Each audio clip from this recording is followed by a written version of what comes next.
What on? Oh, Okay, but I'm not able to share my screen.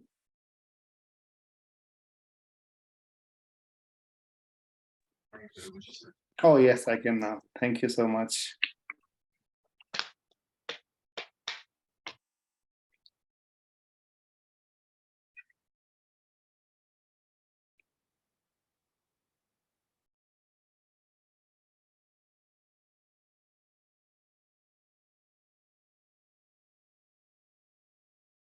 There's so many messages from Zoom. Okay. So we are going to discuss verse number 36 today, just one verse. Om Namo Bhagavate Vasudevaya. Om Namo Bhagavate Vasudevaya. Om Namo Bhagavate Vasudevaya. Narayanam Namaskritya Naram Chaiva Narottamam Devim Saraswatim Vyasam Tato Jayamudire Nashta Prayeshu Bhadreshu Nityam Bhagavata Sevaya Bhagavati Uttama Shloke Bhaktir Bhavati Naistiki.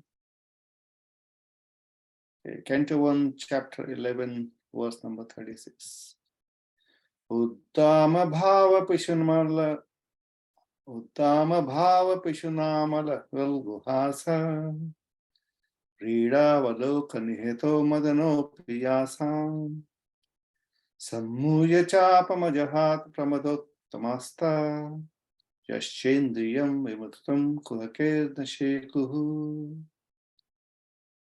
Uttama Bhava Pishunamala Valguhasa Rida Valoka Niheto Madano Priyasam Sammuya Chapam Jahat Pramadottamasta Yaschendriyam Vimathitum Kuhake Nashekuhu Vimatitum Kuhake Nashekuhu. Amazing. Uddama, word by word. Uddama, very grave. Bhava, expression. Pishuna, exciting. Amala, spotless.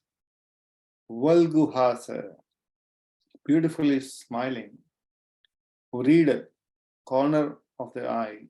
Avaloka, looking. Nihitaha, conquered. Madanaha, Cupid, or Amadana, the greatly tolerant Shiva. Api, also. Yasam, whose. Samhuya, being overpowered by. Chapam, bows. Ajahata, gave up. Pramad, woman who maddens. Uttamaha, of high grade. Ta, all. Yasha, whose. Indriyam, senses. Vimathitum, to perturb. Kuhukai, by magical feats. Na, never. Shekuhu, was able. Translation and purport by His Divine Grace A.C. Bhaktivedanta Swami Srila Prabhupada. Translation.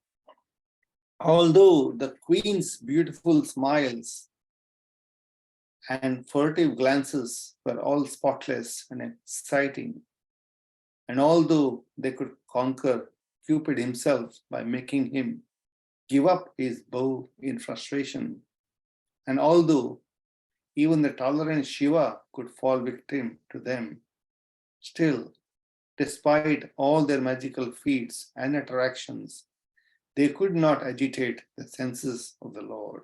Purport. The path of salvation or the path going back to Godhead always forbids the association of women. And the complete Sanatan Dharma or Varnashram Dharma scheme forbids or restricts association with women. How then can one be accepted as the Supreme Personality of Godhead who is addicted to more than 16,000 wives? This question may be relevantly raised by inquisitive persons really anxious to know about the transcendental nature of the Supreme Lord. And to answer such questions, the sages at Naimisharanya have discussed the transcendental character of the Lord in this and in following verses. It is clear herein that the feminine attractive features which can conquer Cupid, or even the supermost tolerant Lord Shiva, could not conquer the senses of the Lord. Cupid's business is to invoke mundane lust. The whole universe is moving being agitated by Cupid's arrow. The activities of the world are being carried on by the central attraction of male and female. A male is searching after a mate to his liking, and a female is looking after a suitable male. This is the way of material stimulus. And as soon as a male is combined with a female, the material bondage of the living being is at once tightly interlocked by sex relation. And as a result of this, both the male's and the female's attraction for sweet home, motherland, bodily offspring, society and friendship, and accumulation of wealth becomes the illusory field of activities, and thus a false but indefatigable attraction for their temporary material existence, which is full of miseries, is manifest. Those who are therefore on the path of salvation for going back home, back to Godhead, are especially advised by all scriptural instruction to become free from such paraphernalia of material attraction. And that is possible only by the association of the devotees of the Lord, who are called Mahatmas. Cupid throws his arrow upon the living beings to make them mad after the opposite sex, whether the part is actually beautiful or not. Cupid's provocations are going on even among the beastly societies, who are all ugly looking in the estimation of the civilized nations. Thus, Cupid's influence is exerted even amongst the ugliest forms. And what to speak of the most perfect beauties? Lord Shiva, who is considered to be most tolerant, was also struck by Cupid's arrow, because he also became mad after the Mohini incarnation of the Lord and acknowledged himself to be defeated. Cupid, however, was himself captivated by the grave and exciting dealings of the goddesses of fortune, and he voluntarily gave up his bow and arrow in a spirit of frustration. Such was the beauty and attraction of the queens of Lord Krishna. Yet, they could not disturb the transcendental senses of the Lord. This is because the Lord is all perfect Atma Rama, or self-sufficient. He does not require anyone's extraneous help for his personal satisfaction. Therefore, the queens could not satisfy the Lord by their feminine attractiveness, but they satisfied him by their sincere affection and service. Only by unalloyed transcendental loving service could they satisfy the Lord. And the Lord was pleased to treat them as wives in reciprocation. Thus, being satisfied by their unalloyed service only, the Lord reciprocated the service just like a devout husband. Otherwise, he had no business becoming the husband of so many wives. He is the husband of everyone, but no one who accepts him as such. He reciprocates. Otherwise, he had no business becoming the husband of so many wives. He is the husband of everyone, but to one who accepts him as such, he reciprocates. This unalloyed affection for the Lord is never to be compared to mundane lust. It is purely transcendental, and the grave dealings which the queens displayed in natural feminine ways were also transcendental, because the feelings were expressed out of transcendental ecstasy. It is already explained in the previous verse that the Lord appeared like a mundane husband, but factually his relation with his wives was transcendental, pure and unconditioned by the modes of material nature. Hare Krishna. Amazing. Oh, nice long purport by Srila Prabhupada. Om Ajnanatimirandhasya Jnananjana Chakshurunmilitam Yena Tasmai Shri Gurave Namaha. Shri Chaitanya Manobhishtam Sthapitam Yena Bhutale Swayam Rupa Kadamayam Swayam Rupa Kadamayam. Sorry. Oh my, I'm going to start again. Sorry, I'm getting distracted by something. Radhi Padantikam Vandeham Sri Guru Sri Yuta Padakamalam Sri Gurun Vaishnavamsya Sri Rupam Sagrajatam Sahagana Raghunathanvitam Tam Sajivam Advaitam Savadhutam Parijana Sahitam Sri Krishna Chaitanya Devam Shri Radha Krishna Padam Sahagana Lalita Shri Vishakhanvitam Sya He Krishna Karuna Sindhu Dinabandhu Jagatpate Gopesha Gopika Kanta Shri Radha Kanta Namustate Tapta Kanchana Gaurangi Radhe Vrindavaneshwari Rishabhanu Sute Devi Pranamami Hari Priye Pancha Kalpatarubhishya Kripa Sindhubhyo Vacha Patitanam Pavanebhyo Vaishnavebhyo Namo Namaha. Jai Shri Krishna Chaitanya Prabhu Nityananda Shri Advaita Gadadhar Srivas Adigaura Bhaktivinoda.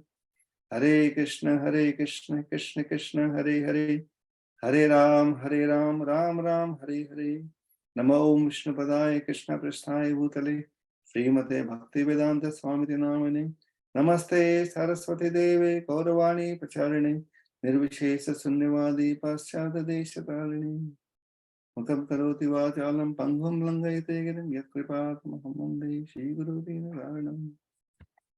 Hare Krishna. Sorry about that. My mind is a bit lost on this amazing purport. Okay, so this is a section. So I'm going to just talk you through where we are, so you can see my screen. So this chapter is divided into so many sections as we are following the Subodhini, Bhagavad Subodhini, and we are on the verse number 36. Actually, verse number 30 to 35 is dealings with the queen, and previously we nicely heard the translations and the verses we discussed. The Lord's entrance into Dwarka is blowing the conch shell, and citizens welcoming him, the decoration, nice decoration of the city of Dwarka, the Lord's reciprocation with the reception of all types of varieties of citizens. Then Sutta Goswami also explained the Lord's beauty, attractive beauty, Lord's insatiable beauty of chest, face, arms, and lotus feet. And reciprocation with mothers headed by Devaki, all the mothers. So Krishna not only just reciprocated with his own mother Devaki, but all the mothers, 18 wives. How many wives? Of Vasudeva. And there were 8 sisters, Devaki and 7 others. And then this section is about dealing with the queens. And we are actually on verse number 36 today, which is transcendental character of the Lord. So reading the previous verse, Srila Prabhupada explained, the previous verse says, the last couple of verses, he has more than 16,108 wives. 16,000 wives, 16,108 to be precise there. And this verse here says that Supreme Personality of Godhead, Sri Krishna, out of his causeless mercy, appeared on this planet by his internal potency and enjoyed himself amongst competent women as if he were engaging in mundane affairs, just like a question mark. Is that true? So in the next verse that we are reading today, Sutta Goswami explains that Lord's senses could not be agitated by anyone. And this, the way this is explained, that these are not ordinary beauties or ordinary living entities. They are Pramadattamas. Pramada means woman who maddens. Pramada Uttamaha of high grade. Pramadottamasta.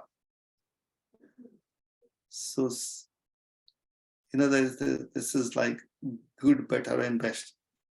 Pramodatara, like, or Pramadatama of highest grade. These queens of Lord Krishna were most beautiful, incomparable. The Prabhupada explains sometimes like the Miss World or Miss Universe of this world, and that the competitions used to, I don't know what happens at the moment, it used to happen in the past. And there will be some lady who will be, awarded as the most beautiful Miss Universe or Miss World, something like that. But those ladies which are classed as the most beautiful are actually nothing compared to the beauties of the heavenly planets. And all those beauties are actually nothing compared to the Lord Krishna's queens, or Dwarka and gopis, what to speak of. So they are not ordinary women. Their beauty is not ordinary. There are two types of beauty, Lavanya and Saundarya. Lavanya means particular part of the face is beautiful. Saundarya means overall beautiful. So these ladies were not just, like the beauty is described with their eyes, petal-like eyes, lotus petal-like eyes, and raised nose and lips and all that. But all those aspects, these women were most beautiful. This is what is being stressed here by Sutta Goswami. And it's also sort of amazing, this verse, and just Prabhupada's purport is absolutely brilliant.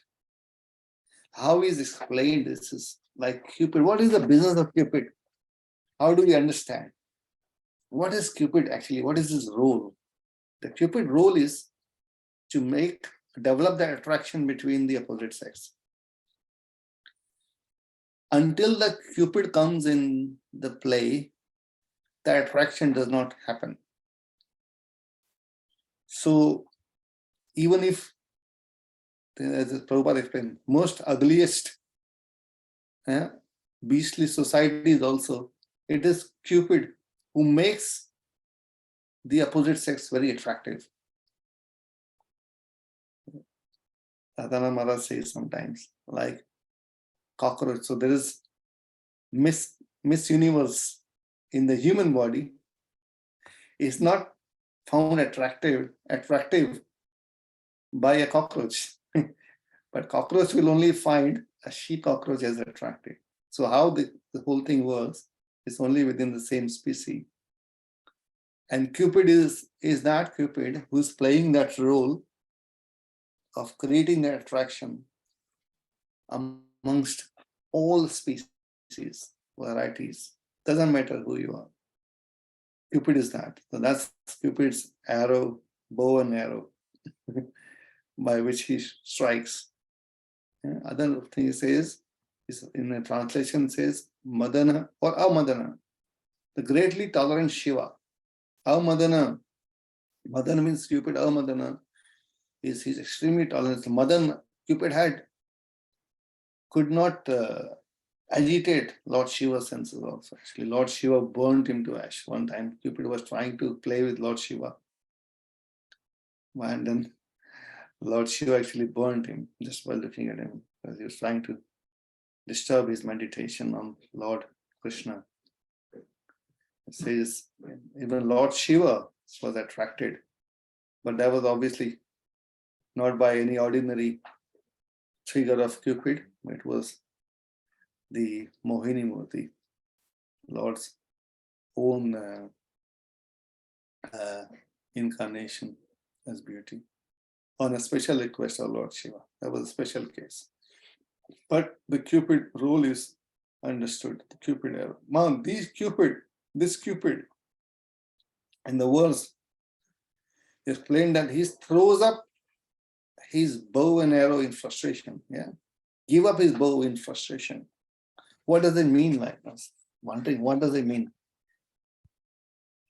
Prabhupada explains somewhere there, isn't it? Like, Cupid role comes because to make the other person attractive, feel attraction towards the other person. So the illusion is created, as we are discussing so many times. But these queens of Dwarka were so beautiful that there was no need for Cupid to do. There was nothing he has to do because they were naturally so beautiful. They were so attractive. So Cupid has no role to play there. Yeah, but in spite of all that, they could not agitate the Lord's senses. Prabhupada makes beautiful point here. The Lord's senses are not mundane senses. The Lord is beyond the mundane lust. It is only the affection for the Lord which makes the Lord attracted to someone. It is the unalloyed affection, pure love, prema pumartha mahan. And this otherwise, because this is a very difficult subject, actually, a lot of places in India, like in South India, it is said that they worship Lord Ram. They don't worship Lord Krishna. So they cannot digest this aspect of how can Lord Krishna enjoy with gopis, enjoy with so many wives. They cannot understand, not able to accept it. So they worship Lord Ram. Very difficult for them to follow this. But this is Bhagavatam explaining the Lord's true nature. Actually, also it is said that when the Lord was passing through the Dandakaranya forest, Lord Ram with Mother Sita, all those sages who were watching the Lord Ram's beauty, they were thinking, oh, Mother Sita is so fortunate to be able to serve Lord Ram in that capacity. Will we ever get a chance to serve Lord like that? This is Lord actually only fulfilling the desires of his devotees, that he marries so many wives. It's only the reciprocation of love and desire of a pure devotee the Lord fulfills. But ordinary souls cannot follow this. The ordinary soul, actually, Prabhupada makes in the beginning of the purport, he described this. The path of salvation or path going back to Godhead always forbids association of women. So the Lord's devotees, Prabhupada explains here, are actually forbidden. Whoever is on the path of salvation, they are not allowed to have free association of women, what to speak of having so many wives and having that kind of relationships. So it is actually common sense. Like if even the practitioner of the path is not into the attraction of opposite sex, even the devotees like Haridas Thakur, he was this Maya personified. This prostitute comes and wants to distract Haridas Thakur from his meditation. She was there for three nights. She would every evening she would come, and Haridas Thakur would say, "Sorry, I'm not able to finish my rounds. So whenever I finish my round, then I will be able to satisfy your desires." Day 1 goes, and day 2 goes, and day 3, evening 3, and then that prostitute understands. She just surrenders to Haridas Thakur. Even Lord's best friend and devotee Arjun, when he was in the heavenly planets, he was Urvashi was, she got attracted to Arjun. Arjun said no. Arjun was so strong in his senses. You are actually my mother from my previous generations. One of my forefathers, you were his wife, so you happen to be a mother. So how can I be attracted to you? Such controlled senses. Although Urvashi said there is no such type of relationship with these heavenly society ladies as Prabhupada explains. So how can the Lord of those devotees who are so control not have the control over his senses? Prabhupada makes these amazing points. And then Prabhupada also makes this point of how is this world really working? This is only the activities of the world are being carried on by the central attraction of male and female.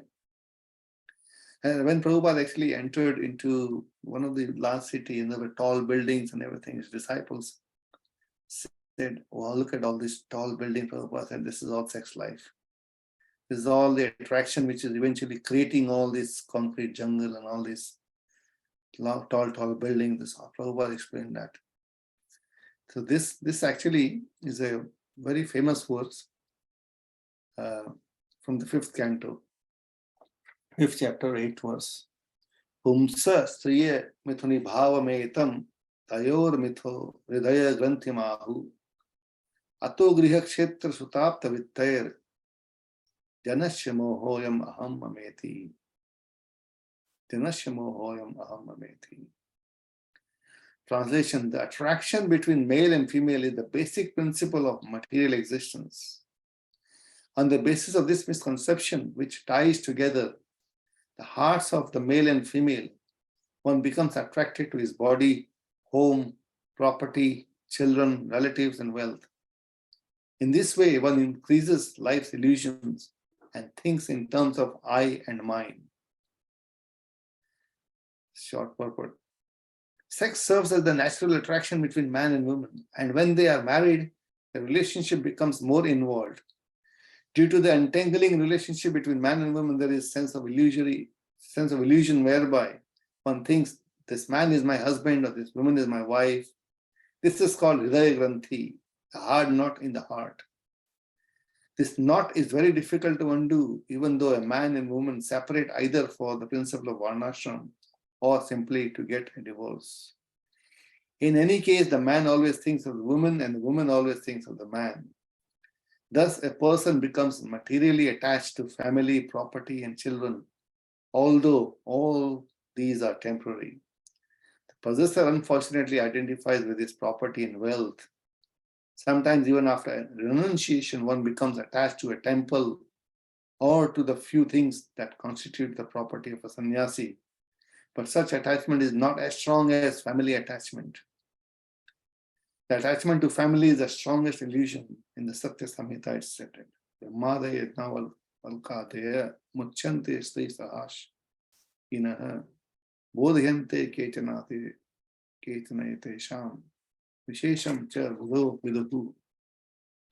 Sometimes it is found among exalted personalities like Brahma that the wife and children are not a cause of bondage. On the contrary, the wife actually helps for the spiritual life and liberation. That's all on the other side. Nonetheless, most people are bound by the knots of marital relationship and ultimately they forget the relationship with Krishna. This is the point Prabhupada is making there.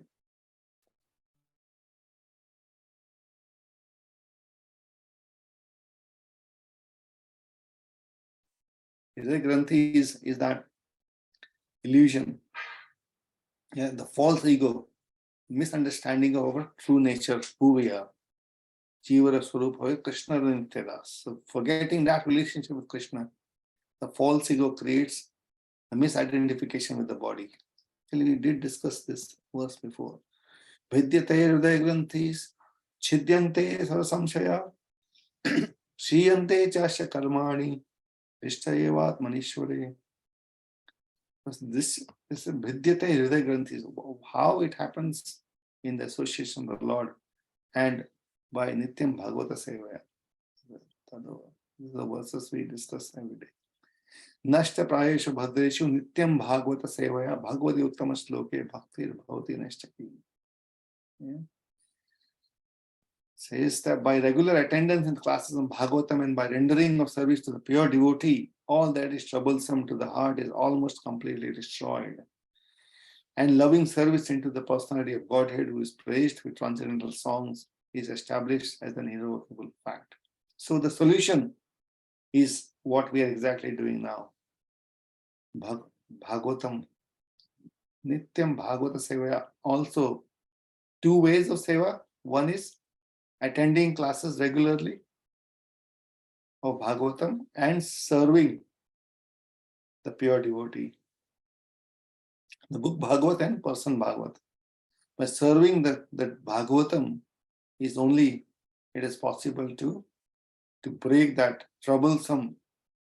What is troublesome to the heart is this Hriday Granthi, because eventually all this attachment that Prabhupada says in the purport eventually leads to dissatisfaction. This is for us. But the Lord is beyond all that. Lord is not to be bound by this. Why? The Lord is. How do we explain? Can anyone answer why the Lord cannot be controlled by the mundane lust? Any thought? Because he's Atmaram, Prabhu. He is Atmaram. Please and his body is transcendental. Yeah. What is Atmaram? Self-sufficient. Yeah. He is self-satisfied. He does not need anybody's help to get, happy or to do anything. Why? What is the difference? Because he is the supreme personality of Godhead. He is a Parameshwar, and he is a Param, like Arjuna said, Param Dham, Parameshwar, and so, he's a super soul. Not super soul, actually. He's a supreme, because he was the first one, like he was always Sanatan, and he was always there, and he will be always there. So for him, there is no beginning or no end. So when everything belongs to him and everything is created by him, so there is no, what you call, there is nothing, like he wants, because everything is his. So that's what my understanding. Hare Krishna. Thank you so much. Yes. He's beyond the modes of material nature. These three modes of material nature, which is making everyone confused. Everyone loses their true identification by the influence of the modes of material nature. But this, which is also called Maya. But the law, Maya cannot work on the Lord, because Maya is creation of the Lord. So all these Mayavadis, they don't understand this. They think when the Lord comes here, he also get tangled by the Maya. In that case, Maya would be the supreme, isn't it? So these three modes of material nature is only works in the material world, isn't it? In the spiritual world, they are not affected by all this. Three modes. Yes. So when the Lord comes even in the material world, where there is modes of material nature active, Lord is still beyond. True. Yeah. Yes. So Lord is, because Lord is the one who's, as you said rightly, he's transcendental. He's transcendental because he's the one who's created all this. Sometimes also compared, the Lord is also compared to the spider, which creates the web, but spider does not get tangled in it. Whereas the other, there is also this silkworm. The difference between the spider and the silkworm also creates its web, but it gets tangled itself within that web and it dies there. And that's the difference between, and it's explained in the scriptures, between the ordinary conditioned souls. So the Lord is not to be put on. But this is only the other thing is this is, and now in spite of being Atmaram and everything, but he's always thinking of his devotees. And as the way the devotee wants to have relationship with the Lord, or anyone, not just devotee, Lord reciprocates accordingly. So it is only the reciprocation. The Lord reciprocated the service just like a devout husband, because the bhav was there. All these queens, they wanted to serve the Lord in that mood. Lord is reciprocating that way. So this is Hare Krishna Prabhuji, does that mean because he's complete in himself, even Radharani is a devotee that he, or does he need her? Yeah, so Radharani is non-different from Krishna. So Krishna is Madana Mohan. Madan is the Cupid, and who's attracting the Cupid is Madan Mohan. Mohan is the attraction. And Srimati Radharani is Madan Mohan Mohini, who can attract one who attracts the Cupid. She is the highest. This is the gorgeous thing that she is the highest. She is the Chit Shakti of the Lord. And she is the personal expansion of the Lord to satisfy his own senses. This is another subject altogether, Srimati Radharani. But you're saying Lord he's self-sufficient. Yes. So he's complete in himself. So then. Yes. So the Lord is, he's self-sufficient. Absolutely. But he also likes to enjoy. Yes. The Lord has somewhere before in the same chapter we read in the Purport, Prabhupada explains, the Lord has unlimited desires. Because the Lord is unlimited. Yeah. Because the Lord is unlimited, he has unlimited desires. And because he has unlimited desires, there's also unlimited supply. This is Lord. This is the difference within what happens is, if the Lord's nature is Satchit Ananda. So he's eternal and he's all knowledgeable, but he's all blissful and he has the enjoyment. And that's why we all see, because we are all Mamai Vamsa Jiva Loke Jiva Bhuta Sanatana. We are all his part and parcel. And we have this tendency to enjoy, which is coming from the Lord himself. Without enjoyment, without happiness, what is life? That's where the first type of, the three types of transcendentalist, Brahmavadi, Paramatmavadi, and Bhaktas. So the Brahmavadi, they want to merge into the Brahman, it's in the light of the Lord.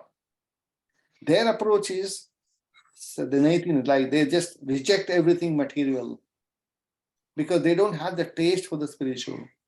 They reject everything material. So their vision is that there is no enjoyment for them. There is no enjoyment. But because they don't understand the Lord's nature, they don't get any enjoyment. And the devotees gives enjoyment to the Lord, and the Lord gives enjoyment to the devotees. This is the exchange between the devotee and the Lord. He's Atmaram, yes. At the same time, he also desires to enjoy the expansion. Only for his enjoyment, he's created the expansions. All like he was one, and then he created. There are many aspects to it. One, then he created the second, Srimati Radharani, and then the rest of the creation, then also created Balaram, like that. So, is that making sense, Meenakshi Mataji? Thank you, Prabhuji. That's really beautiful because Radharani is the highest devotee. Yes. And of course, Krishna is captured by his devotees. That's why he's very careful. He doesn't want to be, Yes, he wants to be. That's why. Also, Prabhu, Srila Prabhupada explains that, nobody, get to, enjoy by himself. Only one person. And if you have everything, what you're going to do? To enjoy, you need company of others, your family, friends, everybody. So then you can, share and enjoy. And it's the same with Krishna, that like as you explained, Prabhu, that Krishna was alone. He is by himself, and then to enjoy, because he also had this tendency to enjoy. Yes. That's why he created everything, and he created us. And us, it's different thing, because we wanted to stay away. We wanted to go away from him, and we wanted to become the masters. And that's why he created such a kind father. All right, your place is not here, but he's not pushing us away. He made a different kingdom. He said, okay, go to this material world and become your own masters and be enjoy. And when you get satisfied, then you turn back to me. Yeah. So, this is the verse in the Purusha Prakriti. What is that verse? 13th chapter. Bhungte Prakriti Janguna. Karanam guna sangasha sad asad yoni janmashu. Purusha prakriti stohi bhungte prakriti jan guna. There's a Purusha. This normally Purusha is related to the Lord Krishna himself. But in the sense of material world, everyone is Purusha. It's not just only the male is Purusha. And this is the Hindi thingy. But it is everyone has a tendency to enjoy, tendency to control, yeah, tendency to own, ownership, sense of ownership, controllership, enjoyment. This is the material creation. Karanam guna sangasha sarvam. Karanam guna sangasha sad asad yoni janmashu. And then in that tendency to enjoy separate from Krishna, they then take birth in this material world. And Mataji is explaining. And then Karanam Guna Sangasya, then in the association of the three modes of material nature, they take Sad Asad Yoni. Yes, Yoni means birth. They take the two types in good or bad species of life, they take birth. And then they try to enjoy, get confused. And also there is 15th chapter. Shotram Chakshus Pashanam Cha Rasanam Granam Evache Adishaya Manaschaya Vishanupasevate. They, according to the nature or the intention to enjoy, they get a specific type of body.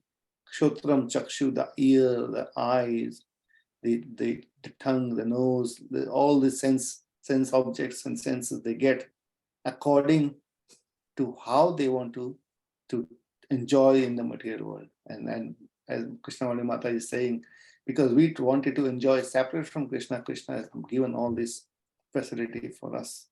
But eventually, because the nature is all temporary, in the end it all ends in a disaster. The nature of this world is like that. That's also all mercy of the Lord, so that He wants us back.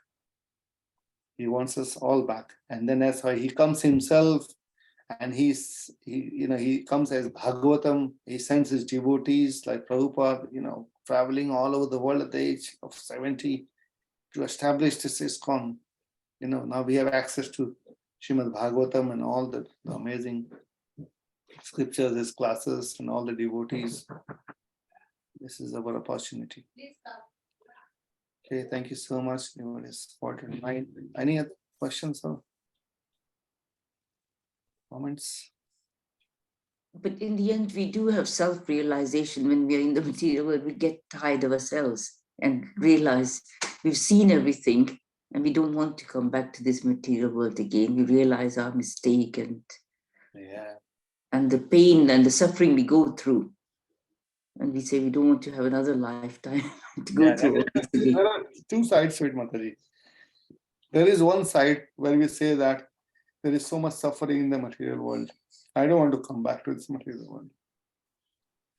So that is, again, we go into the same point. Say, that has not taken us to the step of the key need of a soul, which is enjoyment, pleasure, happiness, whichever way we put it.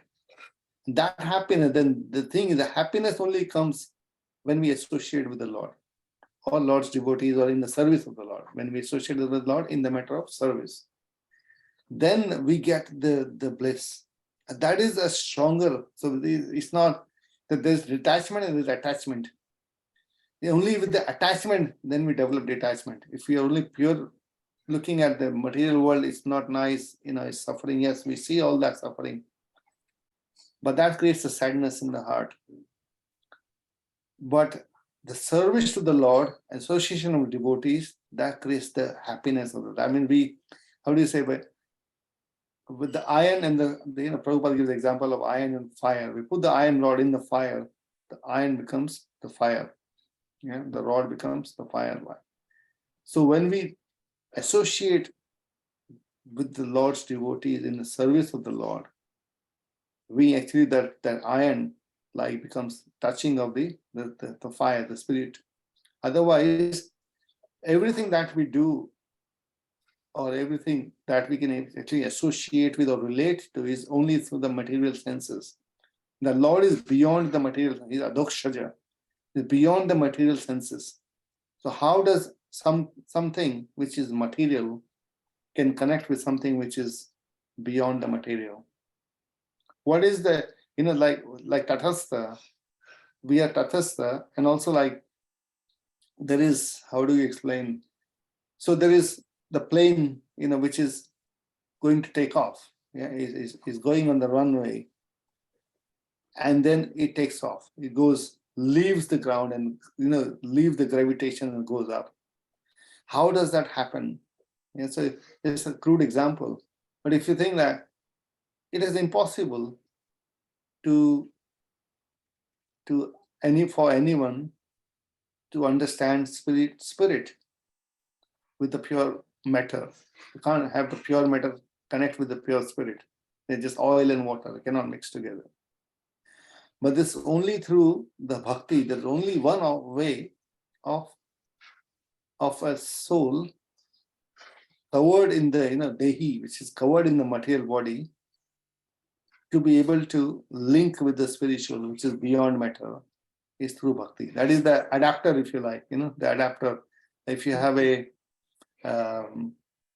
American plug and English socket, it doesn't fit in. So you need an adapter, something that can sit in between the two types. So you need something between the material and the spiritual to join together, to plug together. And that adapter is actually bhakti.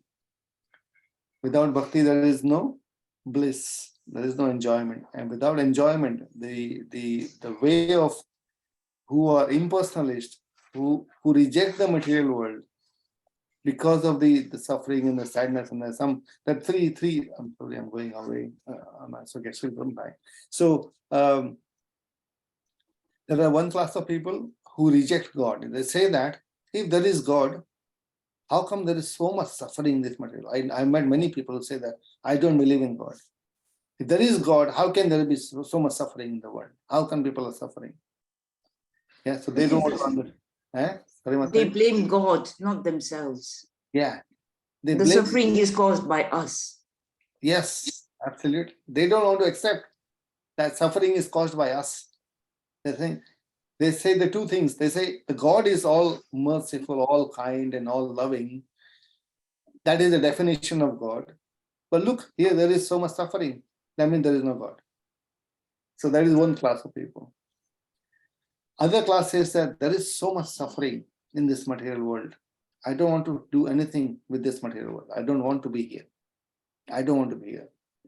This is one thing. Now they not come to the, like -1, then 0, and then +1. You draw a graph like that.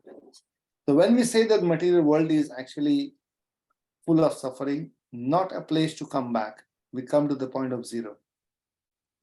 From -1 to 0. We understood that it's all minus here. So I want to be 0. But then Prabhupada explains this point very specifically. He says, it's only when we have put that one Krishna there, when we travel from 0 to 1, that's where the happiness comes. And say, actually, it is beyond. It's not only that the material world is misery, full of miseries, but there is also the enjoyment in the service of the Lord. So then in the same material nature, same material world, which is a cause of suffering for a lot of, most, but devotee is blissful. Yeah. Devotee is blissful because devotee is always serving the Lord. So this is the power of devotion. Bhakti is highest. That's why Prabhupada in this purport also he was touching upon. So this is the glory of Srimad Bhagavatam. And this is also the Goswami's, what an amazing chapter we just went through. How Lord is received in Dwarka, how his beauty is explained, how his queens and his palaces and his, his opulence. And even then he's so detached. Like same Lord Ram, he was detached. And Chaitanya Mahaprabhu comes and he takes sannyas at the age of 24. The Lord is not bound by anything. Lord is, he knows how to reciprocate and what to do when. He was away from Dwarka for so many months, spending time with his devotees in Hastinapur. Okay, thank you so much, devotees. If there are any more points, Meenakshi Mataji or Krishnavani Mataji or anyone else? Thank you so much for all that beautiful explanation. Haribo. Thank you, Hari. Hare Hare Krishna, Krishna. Prabhu. Yeah, Raj. wonderful, wonderful explanation, wonderful class. Thank you. ग्रंथराज Shrimad Bhagavatam की जय, श्रील प्रभुपाद की जय। पंचकल्पतरुभ्यश्च कृपा सिन्धुभ्यश्च Namo Namah. Namaha. Thank you, Prabhuji. Thank you, Prabhupada. Thank you. Hare Krishna. Thank you, Krishna, Thank you, everyone. Prabhuji. Krishna. Thank you. Hare Krishna. Hare Krishna.